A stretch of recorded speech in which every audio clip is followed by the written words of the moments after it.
صفات المقارنة والتفضيل comparatives and superlatives. لو أنا مثلا عايز أفضل أو أقارن ما بين حاجتين، عندي حاجة من التلاتة، يا إما الاتنين زي بعض هتبقى as، أو مثلا أقول صفة زي smart ذكي smart. لو عايز مثلا أقول مثلا boys and girls، عايز أقارن ما بين الولاد والبنات، فهقول boys لو هما الاتنين زي بعض هقول boys as صفة smart as girls as الصفة as بعد كده اللي أنا بقارن بيه boys are as smart as girls. ده لو نفس مستوى الذكاء. عايز أقول مثلا إن الولاد أذكى سنة، قدامي حاجة من الاتنين، يا إما هحط ER في الآخر boys are smarter ER في الآخر boys are smarter than girls. أو لو أنا مثلا عايز حاجة مثلا صفة معقدة زي مثلا أو نطقها صعب هقول more smart than girls. more الصفة than والحاجة اللي بقارنها، أو smarter than girls. حلو جدا.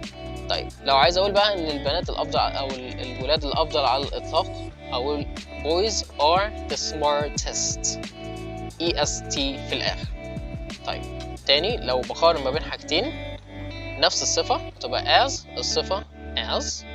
لو عايز أقول إن حد أحسن من التاني مثلا زي fast هتبقى يا إما faster يا إما more fast، الاتنين واحد. لو عايز أقول الأسرع على الإطلاق هقول the fastest EST في الآخر. طيب هنضيف بس حاجة صغيرة جدا، إن أنا لو عايز مثلا حاجة زي big حرف متحرك بعد كده حرف ساكن احط ER فهيبقى حرف ساكن ما بين حرفين متحركين، فهضاعف الحرف الاخير هيبقى bigger double G.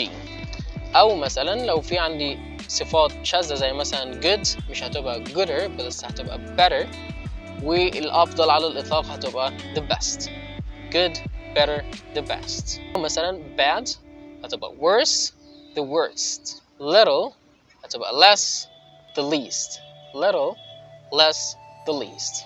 عشان ما نحيرش نفسنا ويبقى الموضوع سهل وبسيط هيبقى as الصفة as smart as بعد كده لو حد أفضل من التاني هتبقى smarter than faster than. مش عارف أحط ER هتبقى صعب عليا في النطق هقول more fast more quick more expensive more بعد كده الصفة than. أفضل على الإطلاق هحط EST في الآخر هتبقى the quickest the fastest the smartest.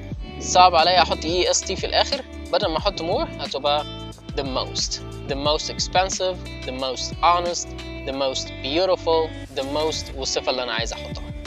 أتمنى يكون الدرس سهل وممتع وبسيط. ألف شكر على دعمكم والتواصل بتاعكم.